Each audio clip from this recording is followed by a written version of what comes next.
Nabi larang kencing berdiri. Banyak hadis Rasulullah SAW melarang kencing berdiri. Ya. Ya. Hatta Nabi SAW bila lihat Umar Al-Khattab kencing berdiri, seumpama diriwayatkan dalam Sunan Ibnu Majah, Nabi berkata, "Ya Umar, la tabul qa'iman." Maka kata Umar, "Fama qultu qa'iman ba'du." Ya. Nabi tengok Umar kencing berdiri. Kan?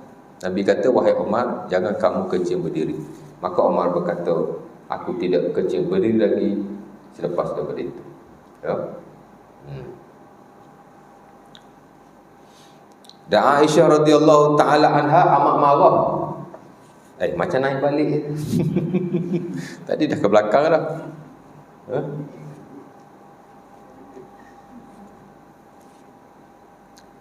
Aisyah radhiyallahu taala anha seumpama diriwayatkan dalam Sunan Ibnu Majah, amat marah jika orang berkata Rasulullah SAW kencing berdiri.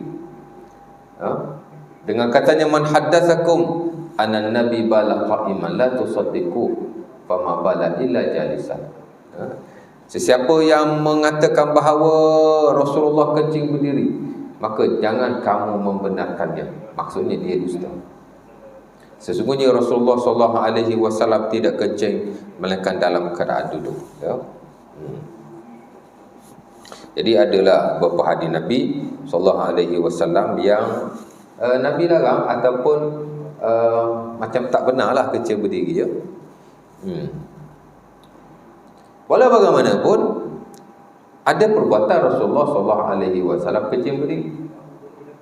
Ya. Umpama hadis yang diriwayatkan dalam Sunan At-Tirmizi daripada Abi Hurairah, katanya kana Nabi yaqulu qa'iman li maqbatin kana Nabi yaqulu qa'iman li 'illati fi maqbati. Kata Abu Hurairah, Nabi SAW kencing berdiri kerana ada sakit di lututnya. Ya. Orang sakit lutut kan biasa tak boleh duduk. Betul tak? Sakit pinggang. Ya. Susah tak nak duduk, nak bangun balik ada sakit dia. Kencing berdiri je. Jadi Abu Hurairah kata Nabi kencing berdiri.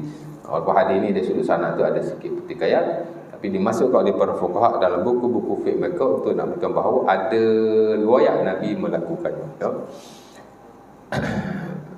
Dan di sana juga ada hadis yang sahih dalam Sahih Bukhari daripada Huzaifah. Ya.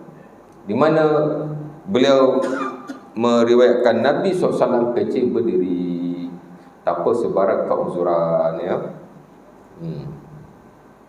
Atan Nabi subatatta qaumin fabala qa'iman kama yaqulu ahadukum. Huzaifah kata adalah Rasulullah SAW kencing berdiri seumpama kamu kencing. Kerana Nabi kata Huzaifah, Nabi SAW mendatangi satu timbunan sampah lalu baginda kencing dalam keadaan berdiri. Fatanahaitu anhu, aku beredar daripada baginda, menjauhkan diri. Nabi berkata, faqala udnuhu, mari sini. Ya.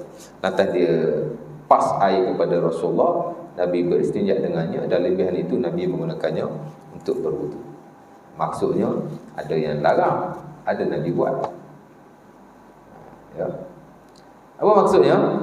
Maksudnya ialah sebaik-baik kencing duduklah. Ya, seumpama kata Ibnu Hajar, Nabi SAW memang sebahagian besar daripadanya kencing duduk. Ya. Tapi sekali-sekala kencing berdiri. Libayanil jawaz, kerana Nabi nak menyatakan perkara itu adalah harus. Ya. Sebab itu sebaik-baik kencing duduk sunnah, tapi sekali-sekala kencing berdiri, that is fine. Tapi kalau dirutinkan makruh. Pasal Nabi tak rutin tau. Nabi once a while. Ya. Mana dalam banyak hal Islam bagi juga lah kelonggaran. Tapi kalau ada keuzuran, maka tidak makruh sama sekali. Jauh sekali haram. Ya. Kalau ada ulama atau sesiapa sahaja yang kata kencing berdiri itu haram, maka pendapat itu tertolak. Kerana majoriti para fuqaha berpendapat bahawa kencing berdiri jika dirutinkan makruh, sekali-sekala harus tapi sebaik-baiknya adalah kencing dalam keadaan duduk. Seumpama jadi muktamad oleh para ulama kita termasuk yang standard dalam mazhab Syafi'i. Ya.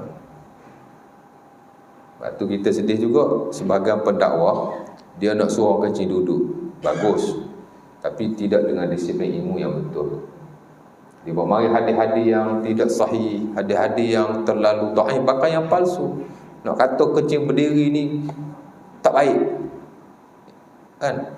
Masuklah kubur diazab oleh Allah. Ada sahabat Nabi kencing berdiri, dihimpit oleh kubur. Itu semua tidak sahih. Ya?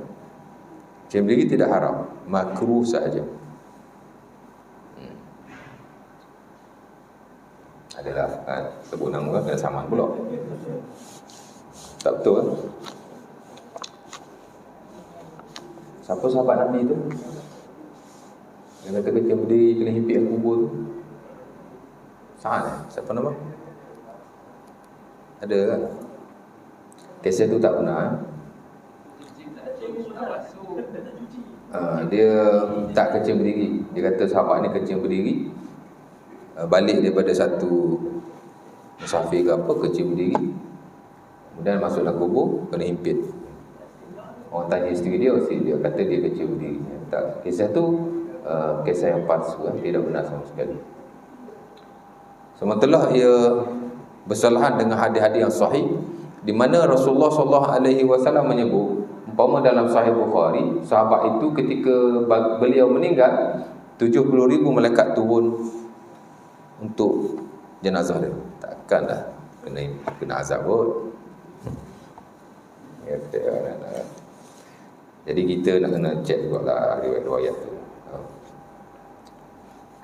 Tak sahih. Jadi kadang-kadang kita nak ajak orang kepada kebaikan, itu satu hal yang baik, tapi kena guna nas-nas yang berwibawa lah, nas yang sahih. Dan of course lah kena ikut saluran ilmu yang betul. Dalam fiqh tidak haram. Macam mana kena azab? Tak haram pun, makruh saja.